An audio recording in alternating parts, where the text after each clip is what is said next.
What's going on, everybody? Radio here, and we are back with another video.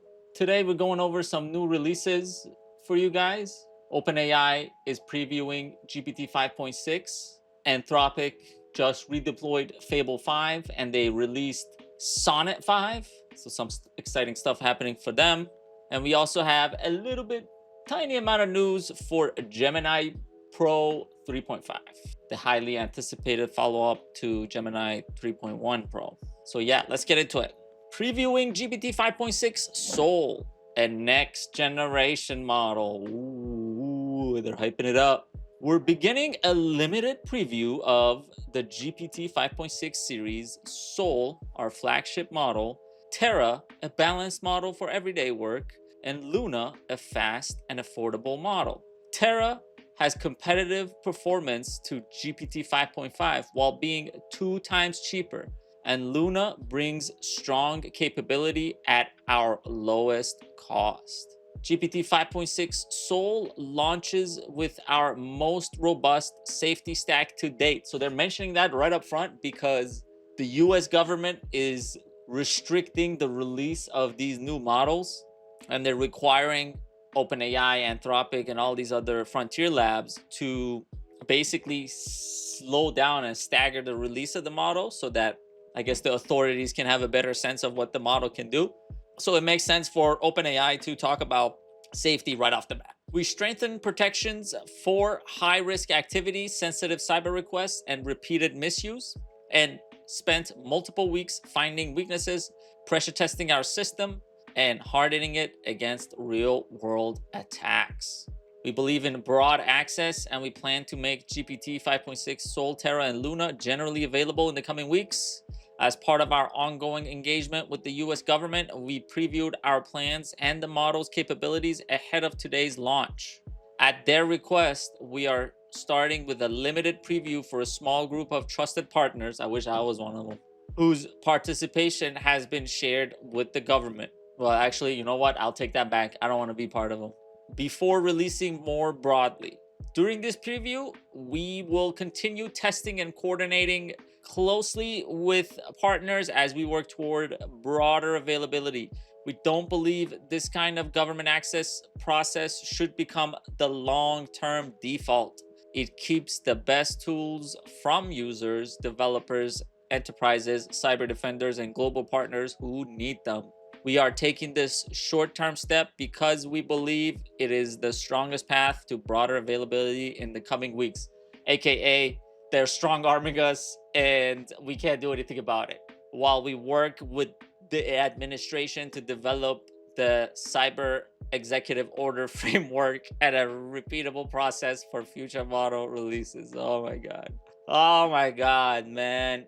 You know, at one point it made sense for the US government to do that, but also they came out and said, like, we're not going to restrict AI. We don't want no regulations on AI. We want it to just be free. Even they're trying to get ahead of the state AI rules, and they want to make it federally mandated or make the federal law take precedence above the state law. And like, they basically want to make sure the state laws can't restrict AI access, but at the same time they want to restrict the AI access, the federal government. So it's a little bit of what the hell is going on here, you know. Just get it right the first time. Capabilities. GPT 5.6 Soul is our strongest model yet. To give a preview, how many times they said that? I mean, every release is gotta be your strongest model yet, you know.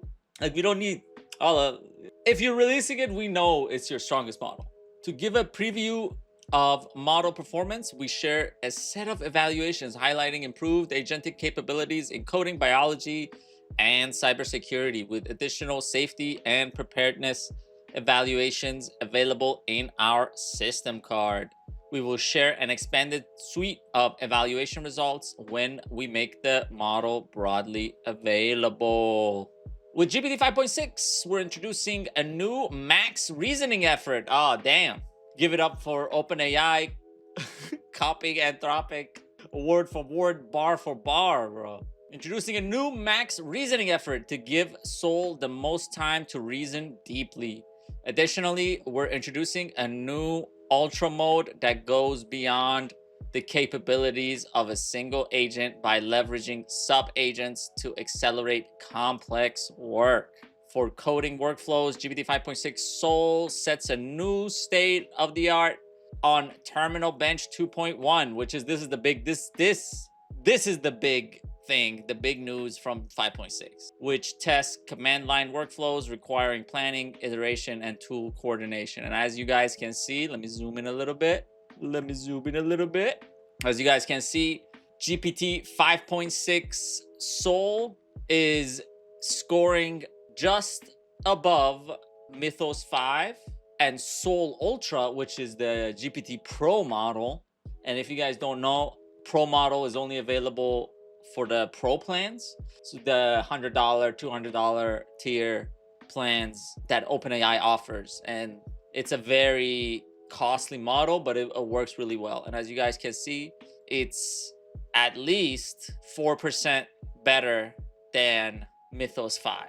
And if you guys notice, Terra is on par with Fable 5, and Fable 5 is what we have access to. Fable 5, as of right now, is the strongest model that a regular person can access. And GPT 5.6 Terra is on par with it. And that's the mid-range model. The Soul 5.6, it would make sense to compare it with Fable 5, which is Soul is also scoring very highly above Fable 5. And 5.6 Luna is scoring just a little bit below GPT 5.5, the current GPT model. But GPT 5.6 Luna, the lowest tier 5.6, is scoring above Opus 4.8. Ah, look at that. Damn, remember when Opus 4.8 was the best model ever? Good times, huh? GPT 5.6 Soul also shows broad improvements in biology workflows on GeneBench version 1, which evaluates long horizon genomics and quantitative biology analysis. It achieves stronger results than GPT 5.5. There we go, right here. They're measuring the output tokens. With less output tokens than the other ones, than Terra and Luna, it scored the highest. And it's the most capable model yet for cybersecurity. It still has some for exploit bench. So this was terminal bench. This is exploit bench. Mythos is still very good at cybersecurity, but Luna is getting there with less output tokens. Well, excuse me, Soul. Soul is getting there with less output tokens, which is incredible. And if they're benchmarking, like, oh, Mythos 5 is up here, Mythos Preview is up there, 5.6 is catching up to Mythos Preview, so you know the next iteration is going to blow Mythos 5 out of the water. And don't forget, Mythos 5 is the most capable model that people can access to. Like, if you're in the whitelist, you can access to it. So it's Fable 5 is the strongest model anybody can access, and if you're in the whitelist, Mythos 5 is the most capable model anybody can access. And 5.6 Soul is almost at that threshold for exploit gym, exploit bench. This is exploit gym, this is exploit bench. And again, Soul is scoring higher if you give it more time, with, again, less output tokens. We're talking about the safeguard stack and all that, but we need to move on, so we are not gonna go over those. We are gonna go over this. Availability and pricing. During the preview, GPT 5.6 models will initially be available through the API and Codex to a select group of trusted partners and organizations. We plan to make them more broadly available to people using ChatGPT, Codex, and the API soon. In this new naming system introduced with GPT 5.6, the number identifies a model's generation, while Soul, Terra, and Luna identify durable capability tiers that can advance on their own cadence. So they're trying to get, man, talk about copying Anthropic. This is another, if you're familiar with Anthropic's naming scheme, you got Haiku, Sonnet, Opus, and now Fable. So these are different tiers of the model, and the number after that indicates the generation of that model. So Soul 5.6, and then it'll be Soul 5.7, but then Terra could be at 5.8, right? But it's still Terra, it's not Soul. Soul is the more capable one. So you got to understand, like, the different abilities that these models have. and different capabilities that they bring to the table. Together, the family gives people and developers clear choices across intelligence, speed, and cost. Again, I'm not the biggest fan of these different naming schemes, and I think they're making it hard for regular people to access ChatGPT and Claude. However, it seems that for now, the focus of OpenAI and Anthropic is to capture the enterprise market. And this is perfect for enterprise. You have different capability models, and you can, if your customer is concerned about token prices, you can kind of nudge them towards Terra or Luna for their lower level work and only use Sol and, Opus if they're using Anthropic for more complex tasks and all that. However, for regular people, it's just confusing. I just feel like this naming scheme and all that is confusing. Number one, you would wanna. I feel like there should just be two UIs: the main UI and a more advanced UI. And if you're a new user signing up for ChatGPT, it should just be a main simple UI. And then on the settings, or even on the main screen, you should just have a trigger for an advanced UI. And then you get the model selector and all that. I feel like you should just kind of separate the non-technical users with technical users, or people who technically leaning and they want to mess around with different models and different capabilities. But I just think the different naming schemes and all that, it's just confusing. But it's clearly they're not targeting a regular, the regular public right now. So they're really focused on enterprise professionals, developers, and people who are more technically inclined. So that's why it makes sense for them to write the release notes like this and kind of put out their products in this package versus a more simplified, beginner friendly. However, I think at some point they're going to capture as much enterprise market as they can for the short while. And then they're going to start looking at, how can we capture the regular public? GPT 5.6 is priced per 1 million tokens across 3 model sizes. Sol is $5 input, $30 output. Jesus Christ.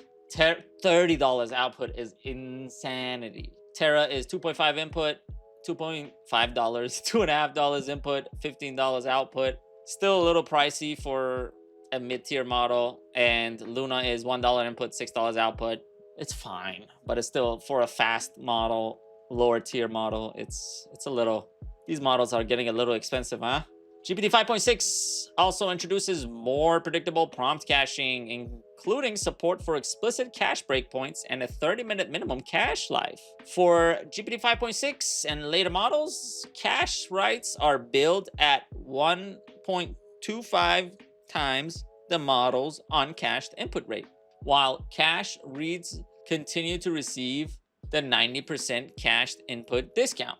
We're also launching GPT 5.6 Sol on Cerebrus at up to 750 tokens per second in July, bringing frontier intelligence to customers at unprecedented speed. Access will initially be limited to select customers as we expand capacity. We're excited to continue learning from this preview period and to bring GPT 5.6 Sol, Terra, and Luna to more people soon. We love them. We love OpenAI. Thank you, OpenAI, for this incredible release, pushing the boundaries in the frontier forward. Wait, was that like dollar signs? No, it's just 5. It's just 5.6. I was looking at these, the 5 and 6s on the left side, and I thought it were dollar signs floating in and out. Redeploying Fable 5. Moving on to Anthropic. It seems like yesterday Fable 5 dropped and we made that little game, and then 2 days later they took it away. Oh, what the fuck? And now it's back. Fable 5 is back. On Friday, June 12th, the government applied export controls to our newest model, Fable 5 and Mythos 5. This required us to restrict access to foreign nationals, whether inside or outside the United States. Because the order took effect immediately and we had no reliable way to verify nationality in real time, we suspended access to both models for all users. As of today, June 30th, the export controls on Fable 5 and Mythos 5 have been lifted. Fable 5 will be available starting tomorrow, Wednesday, July 1st, to users globally on the Claude platform. Claude AI, Claude Code, and Claude Cowork for Pro, Max, Team, and Select enterprise plans. Fable 5 will be included for up to 50% of weekly usage limits through July 7th. Oh my god, we only have 5 days to mess around with it. After which it will be available via usage credits. We will re-enable access on AWS, Google Cloud, and Microsoft Foundry as quickly as possible. We have restored access to Mythos 5 for a set of US organizations following the US government's approval on June 26.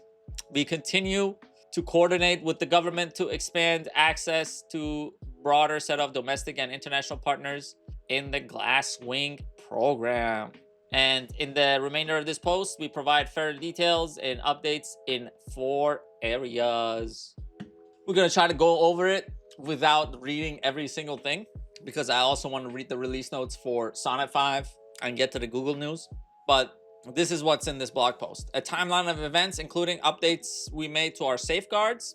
We discussed the events that led to the Export Control Directive and how we addressed it with new safeguards. Our general approach to safeguards, we provide more context on how we use safety classifiers to detect potentially dangerous cybersecurity uses of our models. And a shared industry framework, although we have reached a constructive resolution, these events have made clear that the industry needs a consistent way to assess and fix potential jailbreaks of AI models, techniques that bypass a model's safeguards, and deeper government collaboration,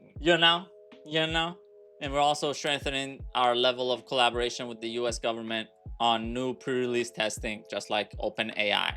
So this is the main thing I'm interested in: timeline and safeguard updates. We released Fable 5 and Mythos 5 on Tuesday, June 9th.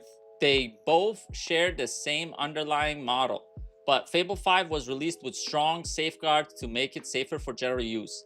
Mythos 5, which has fewer safeguards, was only released to a small number of trusted Project Glasswing partners for use in defensive cybersecurity. If you guys don't know, Project Glasswing is a program headed by Anthropic, which they give access to Mythos 5 for a small group of US companies, and they're basically testing Mythos 5's capabilities while also strengthening the cybersecurity and the protections of those companies. So it's like a win-win for both groups there.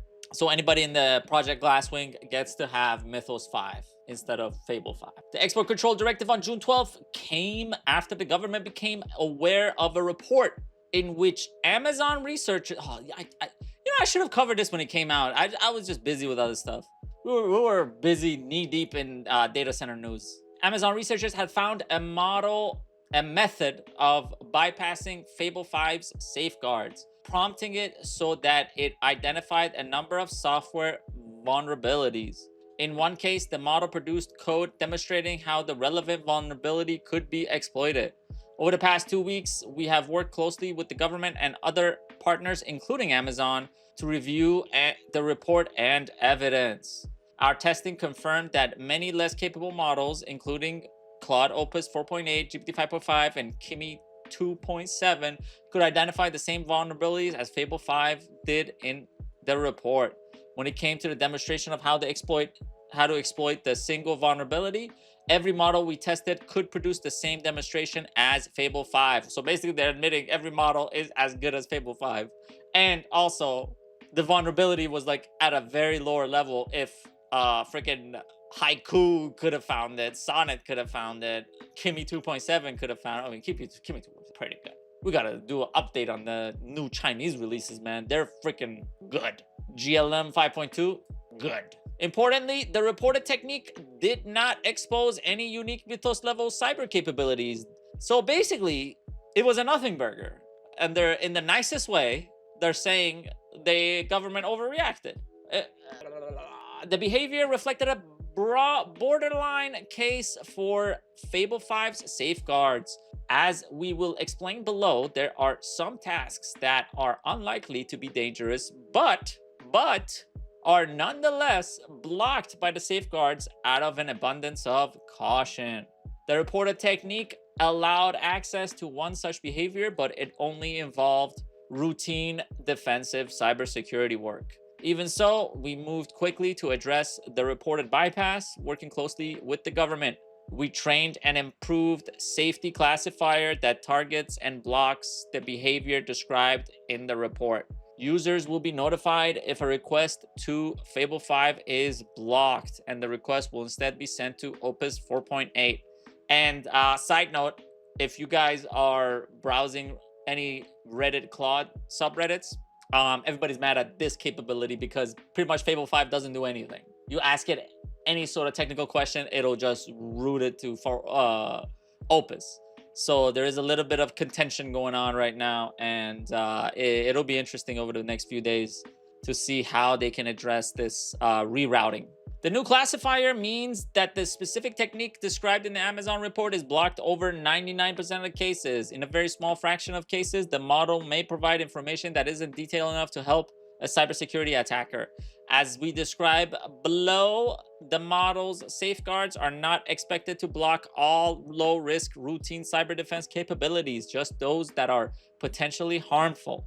Researchers from the U.S. Department of Commerce Center for AI Standard and Innovation, Jesus Christ, what a name, have tested both our prior and new safeguards and agreed that they are extraordinarily strong. What's the point? This is my what's the point of releasing a model that is just locked down and just can't do nothing? I'm surprised they even dropped it. I would have just not dropped it. They need to make money. Of course they dropped it. The fucking Fable 5 usage credits are gonna make them $1 bajillion. But still, it's if there's like the safeguards are super strong, what can you do with it? The new classifier also comes at the cost of flagging benign requests more often during routine code and debugging tasks. As with all our safeguards, we'll continue to refine to better distinguish and genuine misuse from legitimate requests and reduce false positives. And they're good at that. I'm gonna be honest, every AI company, if the safeguards are super heavy up front, they're slowly work with the users to bring it down. Talking about their safeguards, and they have a safety margin that basically these are behavior classifiers. So if you ask something harmful, it put it in this box. If it's ambiguous, it puts it in this box. If it's benign but blocked still, it puts it in this box. And as you guys can see, normal safeguards for most models allows a wide range of prompts. However, in Fable 5, there is even a larger safety margin. So even though these are benign, these requests are benign, they added more, basically they added more buffer between the benign requests that do get answered and the ambiguous and harmful requests. And the safety margins also help mitigate jailbreaks. Many jailbreaks are narrow.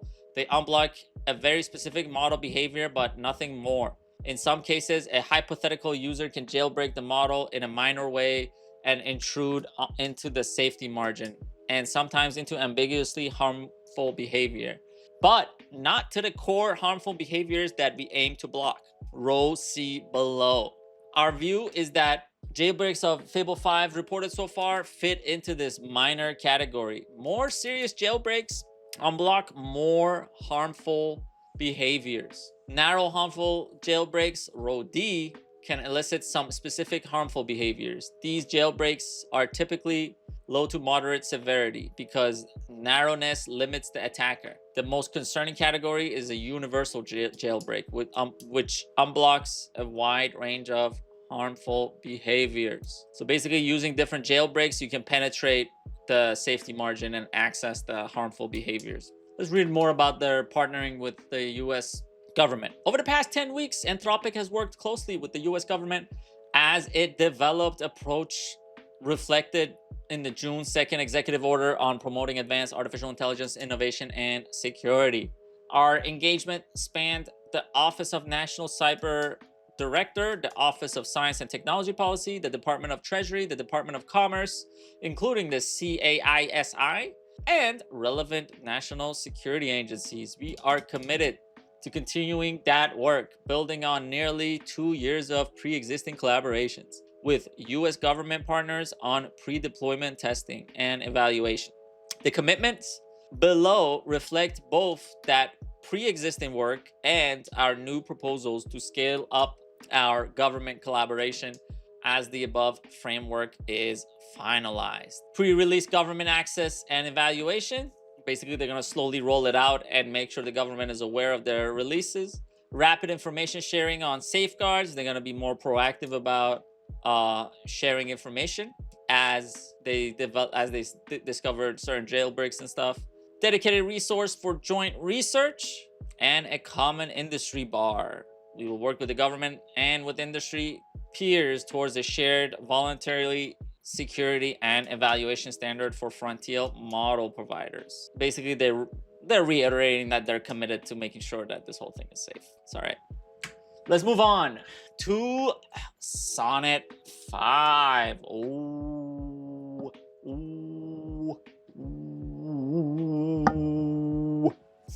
Claude Sonnet 5 is built to be the most agentic sonnet model yet. It can make plans, use tools like browsers and terminals, and run autonomously at a level that just a few months ago required larger and more expensive models. For many developers, the agentic AI era began with Sonnet class models. Claude Sonnet 3.5, 3.6, and 3.7 were the first models that showed impressive skills in coding and tool use. More recently, the clearest gains in agentic capabilities have been in our Opus class models. Sonnet 5 narrows the gap.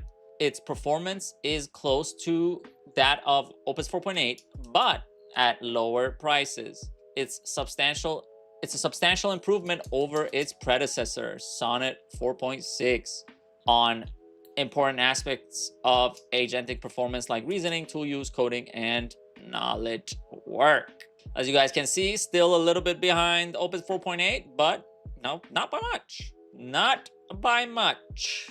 From today, Claude Sonnet 5 is available across all plans. It is the default model for free and pro plans and is available to Max, Team, and Enterprise users. It's also available in Claude Code and Claude Platform, where it launches with an introductory pricing of $2 per million input tokens and $10 per million output tokens. That's nice. That's nice. We like that. $10 per million output token for a Claude model. It's good. Good. Let's move towards this future, man. Through August 31st, 2026. After which we'll fucking increase the fucking Christ. Are you serious? $3 per million input and $15 per million output. We no like it. We no like it.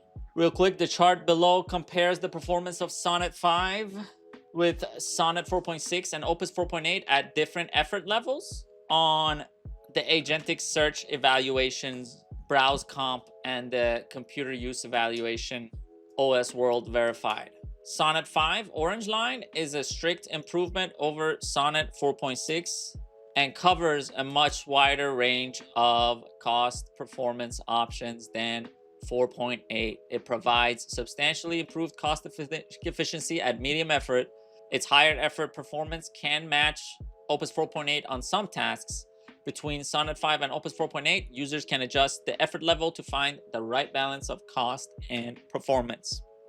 And yeah, as you guys can see, it's competitive with Opus 4.8 on agentic search, and in agentic computer use, it's right below Opus 4.8. However, at a much cheaper price, even on max effort. So we like it. All right, our final piece of news today. Google officially postpones Gemini 3.5 Pro launch to July 2026. Where is it? It's July already. Where is it? I want my Gemini. Gimme. If you guys remember, Google had an incredible keynote presentation a few months ago, and they're slowly rolling out a lot of the stuff that they showed on that keynote presentation, but I'm still waiting for a lot more that they promised to roll out over the summer. And hopefully with Gemini 3.5 coming out, we'll see more of those capabilities throughout Google tools. Confirmed delay from June via insider reports, third public GA window slippage in the first half of 2026 release cycle. Google has officially postponed the Gemini 3.5 Pro release from June 2026 to July 2026, according to insider reports. The delay represents the third public GA window slippage in the first half of 2026 release cycle. Google's stated rationale: refinement of model performance on complex tasks. It would be hilarious if they drop Gemini 3.5 and the government's like, yeah, you guys can give it to everyone. We don't give a fuck. What a slap in the face for Google. Fable 5 got export controlled. GPT 5.6 needs to have a staggered release with government supervision. Gemini 3.5 Pro, yeah, you guys good. Go ahead, give it to everyone. We don't care. That's a little annoying. The cumulative slippage damages the frontier model competitive narrative regardless of eventual model capability. I don't think so. I don't like this narrative of Google's like hurting themselves or whatever, because they have a huge user base, and every day more and more people are using Gemini. Also, the embedded Android user base, the Google user base, the YouTube user base, there's Gmail user base, the Google, the Drive user base, Docs user base, Sheets user base, Slides user base. It's incredible how many tools Google has that regular people use every day. So if you just inject Gemini in it and sit in the cut and improve it, yeah, you are behind where you're starting out, but users don't. I don't have to go to a different website to use Gemini 3.5. I would just use it through google.com, right? Or youtube.com or gmail.com. Gemini will just always be there, and it would be incredible if they can carry over the session.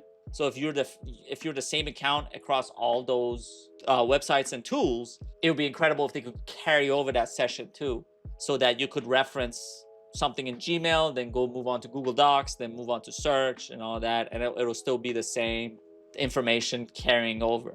They have so many advantages that I understand them not being in a rush to drop anything. However, they are taking their sweet time, and their models are slowly falling behind. And as you're working with newer models, you see the older models' faults. So there is that. I don't want to downplay the negative aspects of them staying stagnant, but it's not as bad as other people making it out to be. They're still a huge force, and they're only getting bigger.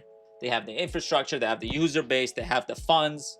They're a big powerhouse in this whole thing. The substantive piece is the third consecutive slippage pattern.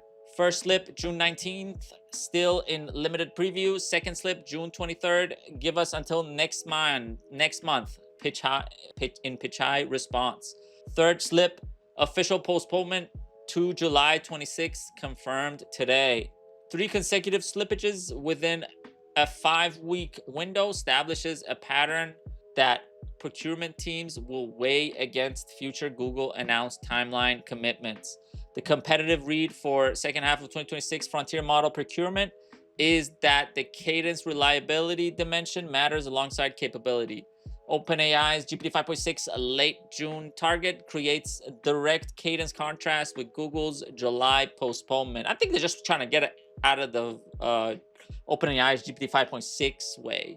And also, you gotta understand, GPT, every time OpenAI releases a model, is great for like the first day, and then they lock it down, and then they literally nerf the model's capabilities. So I feel like Google's just waiting for that. They're like, okay, drop your 5.6, get people excited, bring it down, and then we'll drop 3.5 when we can actually compare it to 5.6. The competitive narrative through second half of June 2026 will favor vendors who ship on announced timelines. Google's frontier model competitive position depends on whether the July release actually happens and delivers the deep think reasoning advantage that the slippage rationale promised. All right, we'll see what the hell is going on with Google in the near future. I hope they can drop interesting stuff and useful tools and models that we all use and enjoy. Let me know what you guys think. A lot of new releases, a lot of new information. I'm super excited to try out 5.6. Semi-excited to try out this new Fable. I mean, Fable was already pretty strict before. I mean, like, what the... It's not... I don't think it's going to reroute any of my requests because they're going to be, like, super simple and easy. and I'm looking for like the detail and the depth of the responses mainly.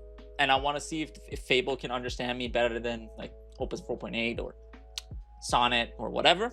But still, it's like, I don't know. It's like you got a shiny new toy, they took it away, and they took it away for so long, I forgot about it. And now they're giving it back. I'm like, all right, I guess I'll play with it. But again, I'm like more of a hobbyist and enthusiast rather than like a technical developer. So my use case is going to be different. However, I'm still going to be messing around with it. And I'm also very excited for Gemini 3.5. Gemini is my dark horse pick for AI dominance in the future. It's unlikely, but all it takes for Google is like 2 good breakthroughs that stomp the other labs, and they'll be fucking dominant. They'll be dominant in the future. They own so much infrastructure, and I'm talking about software infrastructure and hardware infrastructure. So it just, if they fumble this AI race, it's GG's for them, man. It's GG's for Google if they mess this up. But let me know what you guys think. What's your opinion? What are you most excited about? Leave a comment down below. Like, subscribe, and I will catch you guys next time. Radio out.